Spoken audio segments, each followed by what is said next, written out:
శాసనసభ్యులు గాలి భానుప్రకాష్ గారికి నా విన్నపం. అయ్యా భానుప్రకాష్ గారు, నువ్వు 47,000 ఓట్ల మెజార్టీతో మేము రైతులందరూ కలిసి నీకు ఓటేశాం. కానీ నువ్వు ఏది ఈ నగరి నియోజకవర్గంలో ఉన్న ఈ నిండ్ర మండలంలో ఉన్న షుగర్ ఫ్యాక్టరీని తెరిపించవయ్యా. ఒక పక్క రైతాంగం, మరొక పక్క కార్మికులు చాలా ఇబ్బంది బాధలో పడుతున్నారు. యువ నాయకుడైన ఎమ్మెల్యే మీరు వచ్చి ఈ షుగర్ ఫ్యాక్టరీని తెరిపించు. గతము రోజా గారు తెరిపించలేదయ్యా. ఆమె అడుగు పెట్టడమే 7 సంవత్సరాలుగా మూతపడిపోయిన ఈ షుగర్ ఫ్యాక్టరీని నువ్వు తెరిపించయ్యా. ఆమె మీద నువ్వు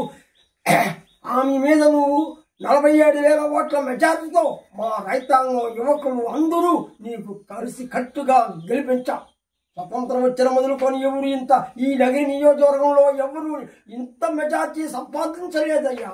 మేమంతా కలిసి కట్టు నువ్వు చేస్తావని, యువకుడని నీ మీద మేము అభిమానం పెట్టుకున్నాం, ఎన్నో ఆశలు పెట్టుకున్నాం. ఈ షుగర్ ఫ్యాక్టరీని తెరిపించవయ్యా.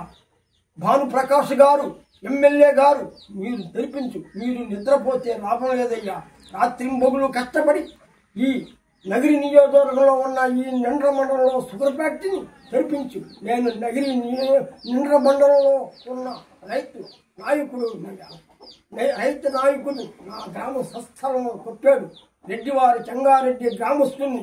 రెడ్డివారి చెంగారెడ్డి గారు ఉన్నప్పుడు షుగర్ ఫ్యాక్టరీ మహా వైభవంగా జరిగిందయ్యా.